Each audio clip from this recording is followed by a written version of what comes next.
खुरमजरी मथेल recipe channel असिगी माइकैदगी मयाम तराम नौजरी मयाम ngasidi masala fish gravy तौजगे अदो ngasigi fish gravy असे यामना लाइबा मवोंग इचम चमना युमदा लेबा पोचै सिंगना करमना यामना लाइना अदुदगी यामना महाव लेना fish gravy थोंगनी हाइबदो आई वीडियो असिदा उचगे अदुना मयाम वीडियो असे लोइबा फाव मिदें ताबी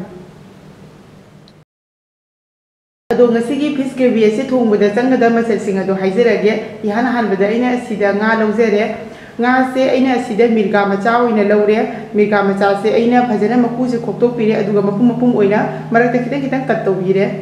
asida aina tilau mari khak lawjare adagi tomato ani khak lawre adagi asida moro atek khara lawjare adagi sing leire adagi chanam leijare adagi ngasigi fish gravy asida hap kada masala khara leijare sida jira mapum se chamas ama gumba lawbire adagi golmoris khara lawre long manga khak lawre elaichi दिदगी दालचीनी तेजपत्ता नि ख अदो मचल सिंग से हाइबा लोरेबनिना थोंबगी process ते चलसी हौजी अहानबदा तिलहौ अमदि खमेन सिनबिदो सोयबिरे हौजी grinding jar अमदा हापगा असि पुन्ना तखाइबिरनि हौजी असिदा तिलहौ से हापचनबिरनि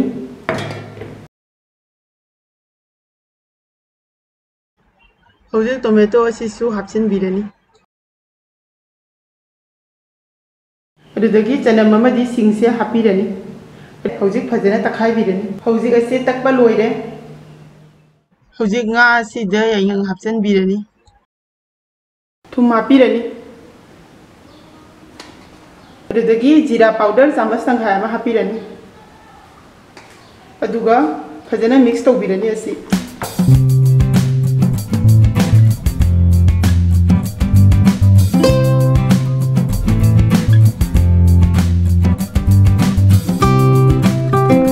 हौजिंगा सिदा मसाला से फजना तोपीरे हौजिंगा ngौनबगी दमकता गैस ता खांग अमा थांगले खांग से सारे थाव हापिरनि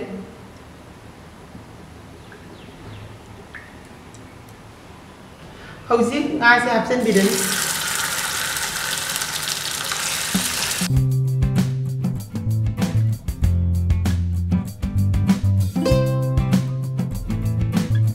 nga से मथक मखा उनथोक पिरनि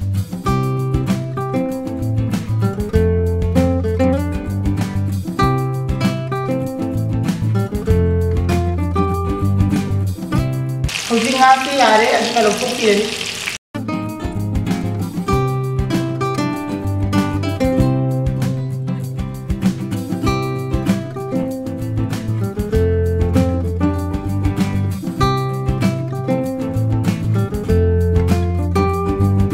लेहौरिबा nga ते सिंगसिसु अमुक हापिरनि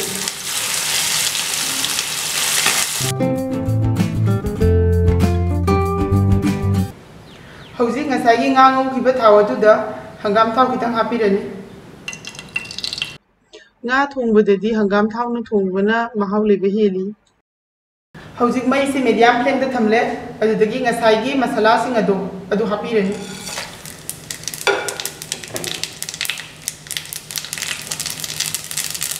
हौजिक असिदा ngसाइगी पेस्ट हाइजन बिरनि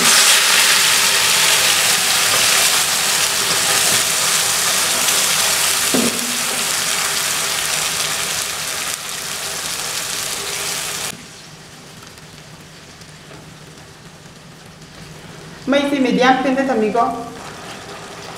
हौजिक असिदा यायंग चामच अमा हापिरनि मोरोग असुबा चामच अमा अदुदगी असिना मचु फजनबा कश्मीरी लाल मिर्च चामच अमा अदुदगी जीरा चामच अमा हापिरनि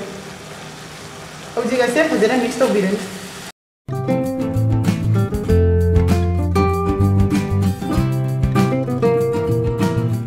हौजिक असिदा किचन किंग मसाला से चामच अमा हापिगनि अदो किचन किंग मसाला से ऑप्शनल नि असिगी महुत्ता अतोपा युमदा लैबा इनी सब्जी मसाला अमा हापिदसु यागनि किचन किंग मसाला से चामच अमा हापिरनि हौजिक फजना मिक्स तौबिरनि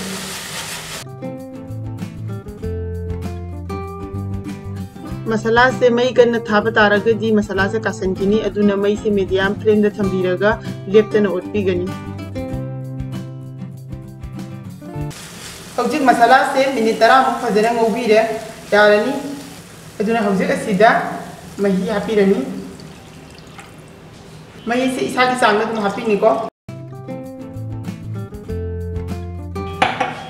अइना असिदा इसिंग से ग्लास अमगा तंखाय हापे हौजिक मई से फुल फ्लेम दा थंबिरगा एंसांग से सौगलक फाव थंबिरनी एंसांग से फजना सौगले मतांग असिदा इसागी चांगदा तुम हापिरनी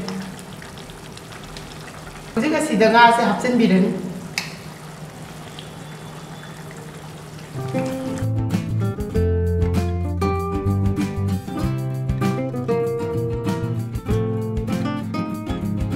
मई से लो फ्लेम दा थंबिगनी अदुगा अमुक्तंग फजना ओटपिगनी हौजिक असिदा ngसाई मोरो अटेकदो असे हापचनबिरनी